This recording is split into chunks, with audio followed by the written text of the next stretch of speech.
हर हर महादेव दोस्तों, एक बार फिर से स्वागत है आपका एक महत्वपूर्ण जानकारी के साथ। आप लोगों को पता होगा कि जिसको भी शरीर में कहीं भी दर्द है, हाथ में दर्द है, कोहनी में दर्द है, रीढ़ की हड्डी में दर्द है, घुटनों में दर्द है, चलते टाइम एड़ियों में दर्द होता है, तो कोई भी ऐसा दर्द है तो उसका क्या इलाज है। खास कर कि बड़ी उम्र की जो महिलाएं हैं उनमें ये दर्द ज़्यादा पाया जाता है, क्योंकि जो उनकी दिनचर्या है या जो भी वो मतलब एक एज होने के बाद उस उनमें ये दर्द की समस्या ज़्यादा देखी जाती है।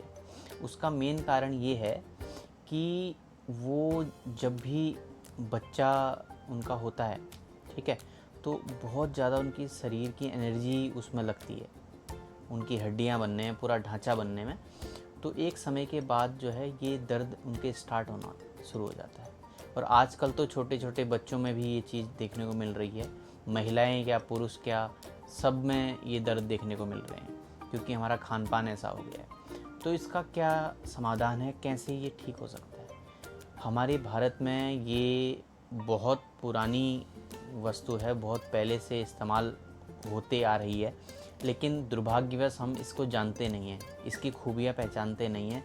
उसका सबसे प्रमुख कारण है कि मार्केटिंग विदेशी वस्तुओं की इतनी कर दी गई है कि हम अपनी जो अमृत तुल्य वस्तुएं हैं उनके बारे में हमें कोई ज्ञान ही नहीं है कि वो क्या कर सकती हैं। तो आपको बताता हूँ कि आपको क्या ऐसी चीज़ है जो आप यूज़ करोगे तो इन सभी चीज़ों से आपको इसमें आराम मिलना स्टार्ट हो जाएगा। बहुत मतलब 1 महीने के अंदर आपको ऐसा लगने लगेगा कि आपको आराम मिल रहा है, और 1 साल होते होते ये जड़ से ख़त्म हो जाएगी। ठीक है, तो उसका नाम है चूना।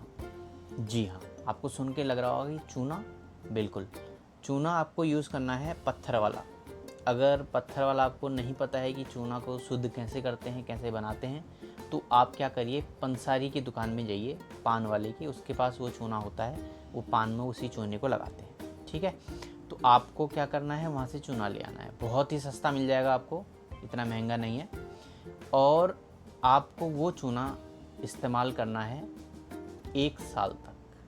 ठीक है, तो आप उसको कैसे यूज़ कर सकते हो। चूना आपने देखा होगा, अगर आप उसे इस्तेमाल करोगे तो जीभ में जलन पैदा करेगा, क्योंकि वो चीज़ों को फाड़ देता है ना। तो डायरेक्ट आप उसे इस्तेमाल नहीं कर सकते। आप क्या करेंगे, दूध पीते हैं, दूध में आप उसे यूज़ कर सकते हो। आप दही पीते हैं, दही में यूज़ कर सकते हैं। आप छाछ पीते हैं, उसमें कर सकते हैं। या कोई ऐसा लिक्विड पेय आप पीते हैं, लिक्विड पदार्थ, जिसमें आप जैसे फ्रूट्स हो गए या किसी का जूस हो गया, तो इन चीज़ों में आप उसे डाल सकते हो। उसमें क्या होगा कि आप जूस या दूध वो पी भी लोगे, और आपको उसका जो है एक जो खारापन है, कसेलापन है, वो नहीं लगेगा। तो वो आपके शरीर को मिल जाएगा और वो उसमें काम करना शुरू कर देगा। तो उन महिलाओं के लिए जिनका मासिक धर्म होना बंद हो गया है, उनके लिए तो ये रामबाण इलाज है। उनको इसे यूज़ करना चाहिए, चाहे उन्हें दर्द है हाथ पैरों में, चाहे नहीं है। ठीक है, बात आती है कितना इस्तेमाल करें। आपको 1 ग्राम 1 दिन का इस्तेमाल करना है। ठीक है, अब मेज़रमेंट आपको नहीं पता तो आप गूगल करिए, सब जगह मिल जाएगा आपको कि 1 ग्राम कितना होता है। अगर देसी भाषा में बताएं तो 1 ग्राम होता है 1 मटर के दाने के बराबर। ठीक है, उतना चूना आपको लेना है। और जो भी आप जिसमें भी मिलाओगे, अगर 1 ग्राम आप चूना ले रहे हो तो आपकी जो खाने की वस्तु है वो 100 ग्राम होनी चाहिए, या उससे ज़्यादा हो सकती है बट कम नहीं होनी चाहिए। ठीक है, इसमें भी आपको ध्यान रखना है कि मान लो मैंने कहा कि दही के साथ खाना है, तो जिसकी दही से इसको कब बनता है या कुछ दिक्कतें हैं तो दही से ना ले। तो आप चूने को किसी के साथ भी ले सकते हो, बस आपको अपना विवेक देखना है कि आपकी बॉडी को कौन सी चीज़ें आप लेते हो जो सूट करती है। अगर मान लो किसी को अनार का जूस सूट करता है तो अनार के साथ ले, जिसको गन्ने का रस सूट करता है गन्ने के साथ ले। ठीक है, दूसरी बात आती है कि हम भूल जाते हैं जी, चूना कैसे, कभी कभार याद रहता है, कभी भूल जाते हैं। तो इसका सबसे बेस्ट तरीका है, आप क्या करिए, जिस बर्तन से आप पानी पीते हैं, जो भी आपके यहाँ पे बर्तन हो, उसमें आप चूना डाल दीजिए। तो ना चाहे भी आप क्या करोगे, वो चूना आप कंज्यूम करते रहोगे, पूरे परिवार वाले करेंगे। चूना बहुत ही ज़बरदस्त औषधि है, 70 बीमारियों को ख़त्म करती है।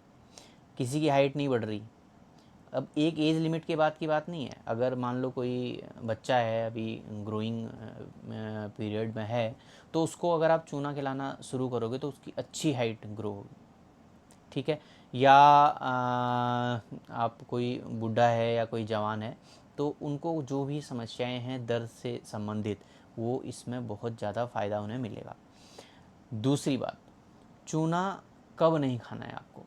अगर आपको पथरी से संबंधित कोई भी बीमारी है तो ऐसे ही व्यक्ति को चूना नहीं खाना है। अब आपका सवाल आता है कि जो पथरी जिनको है, अगर उनको ये समस्याएं भी हैं तो क्या खाए फिर? चूना तो खा नहीं सकते। तो मैं आपको बता देता हूँ, उनको, ऐसे लोगों को गन्ने का जूस पीना चाहिए रेगुलर।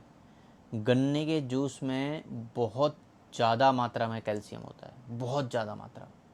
तो अगर आप इसको, जिनको पथरी है उनकी बात कर रहा हूँ, अगर आप इसको पीना शुरू करोगे तो आपको इसके बहुत ही आश्चर्यजनक परिणाम मिलेंगे। और अगर आपको पथरी नहीं है तो मैं तो कहता हूँ सबसे बेस्ट, अगर चूना किसी के साथ कॉम्बिनेशन बना सकता है तो वो गन्ने का रस है। गन्ने के रस के साथ अगर आपने चूना ले लिया तो आपको, आप खुद कमेंट में बताएंगे कि आपको उससे क्या लाभ मिला है। बाकी अगर किसी कोई क्वेश्चन है, कुछ है, तो वो कमेंट में लिख सकता है। मैं आगे कोशिश करूँगा कि उस पर कुछ वीडियो बनाऊँ। फिर मिलेंगे किसी अन्य चर्चा के साथ। तब तक के लिए हंसते रहिए, मुस्कुराते रहिए।